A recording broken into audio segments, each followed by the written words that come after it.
thanks for stopping by the channel. Today I got another phone unboxing for you. This time is by Motorola, and this is the 2022 Motorola G Power. Let me tell you a little bit about this phone before we jump into the unboxing. So this phone is rocking an IPS LCD 90 Hz display that's 6.5 inches and it's 720 by 1600. So not the best screen, but it is 270 for the PPI density. This phone also has a glass front, a plastic back, and I believe we have the Dark Grove edition here. So we'll see how that is. We'll check out how that feels. And it's rocking a triple camera setup. So one of the cameras is a 50 megapixel camera with the f.18 aperture, and that's for the wide camera. Then there's a 2 megapixel camera with the f2.4 for the aperture, and that's the depth camera. And then there's also a 2 megapixel camera with a f2.4 aperture, and that's for the macro camera. And then it shoots video at 1080p 30 frames per second. It also has a 3.5 millimeter headphone jack, so you know I'm loving that. What else can I tell you about this phone? It's rocking Android 11. So I believe this one is the 4 gigabyte model, and with 64 gigabytes of internal storage. You can pick this one up off Amazon or Best Buy for about $179.99. So enough with the specs, enough with the blabbing.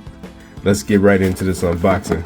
Packaging feels pretty light, so I'm hoping it does come with a charger, maybe a case if we're fortunate, but I guess we'll see.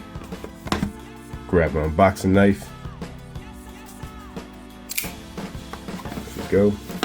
Looks like we only got one tab to cut. I probably could have just pulled this off. Is that it? All right. Shout out to everybody that's been rocking with the channel. I appreciate you guys. The channel keeps on growing and growing, so appreciate it. Now let's get into this. Phone almost just flew right out. So main event.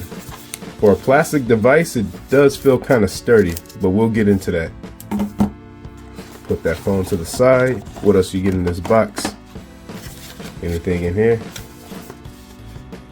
No SIM ejector tool hidden or anything. Doesn't look like it. So what's this? Moto G Power. So this just tells you a little bit about the phone. It looks like some of the buttons, the camera setup, volume button, power button, headphone jack. So we'll go ahead and put this to the side. Oh, looks like you do get a charger in here. So here's the charging brick right here. Doesn't look like anything too special, but hey, charging brick. A lot of manufacturers aren't even providing you with that, so that's a win for Motorola. Put that to the side. Looks like the SIM ejector tool. Got its own little slot slip for it. All right, throw that to the side.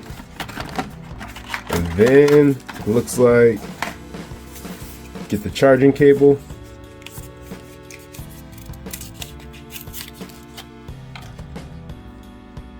USB-C to USB type A, pretty much standard now. See if we get anything else in here. Doesn't look like it. So no case, no screen protector, but at least we got a charger. Let's throw this to the side. Let's check this out. Pull this plastic off so you guys can hear it.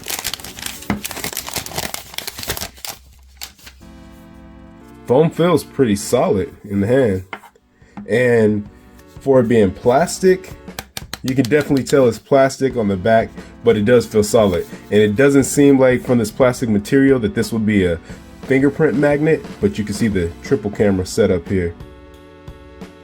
So let's go ahead and see if this thing has some juice in it. It looks like it does, but let's go around the phone too. So this looks like your power button. Maybe it's also a fingerprint scanner on this side, and it looks like the volume rocker up and down is also on this side. Up top, you get the 3.5mm headphone jack, so that's pretty cool. This side, you get the SIM ejector slot where you will put your SIM card. Hello. And then it looks like down here, you get the USB Type-C charging port along with the speaker grill. Not sure if this has dual speakers, but we'll definitely be finding that out shortly.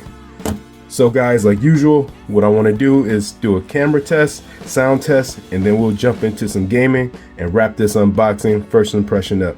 You guys hang tight. All right, we're back, and I got my information thrown into the device. And so far, this device is not too bad. It's okay for $179, 4 gigabytes of RAM and 64 gigabytes of internal storage. This phone is okay. The screen responsiveness is pretty decent though. Just going through the apps, the 90 Hertz seems like it's working pretty well.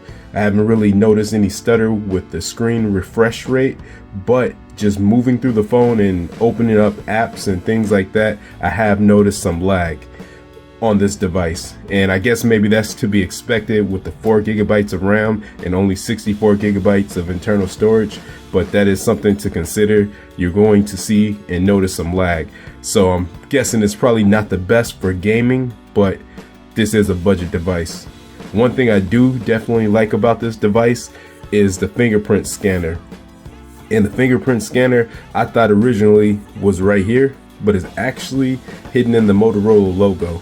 So that's pretty cool. So all you got to do is touch the Motorola logo with your finger and it'll unlock your phone, and pretty fast too. Look at this.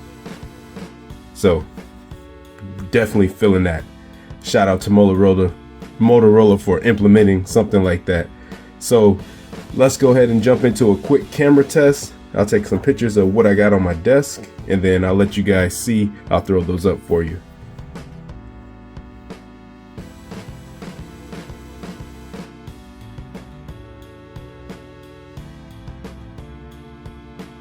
Shutter speed so far seems okay. Definitely had worse devices where the shutter speed was just extra laggy. Capture Raphael.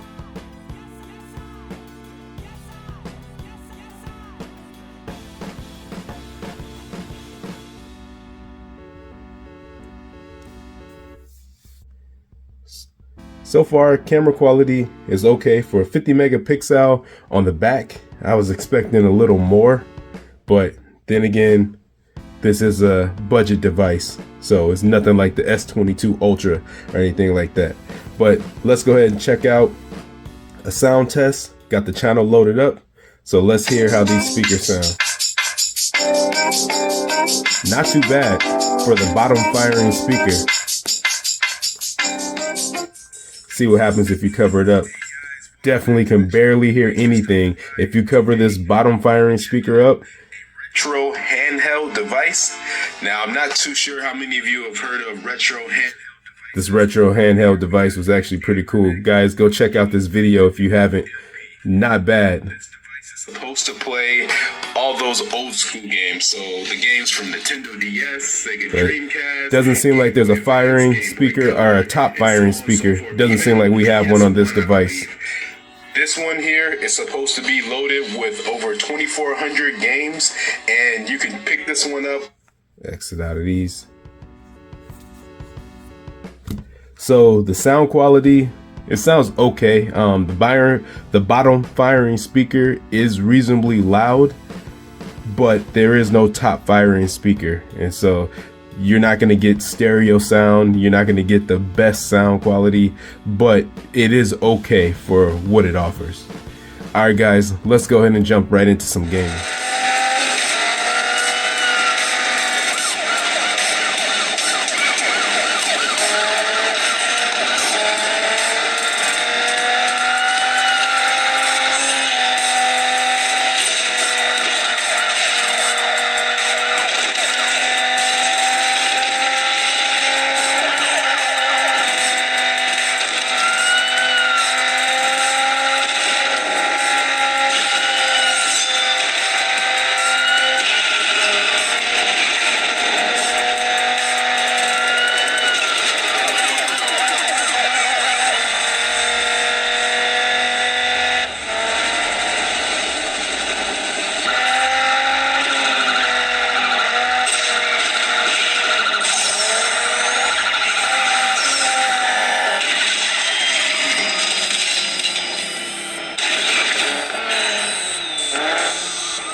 I hope you guys enjoyed some of that light gaming.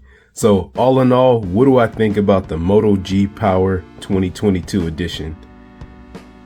This device is definitely a budget friendly device and definitely a budget phone.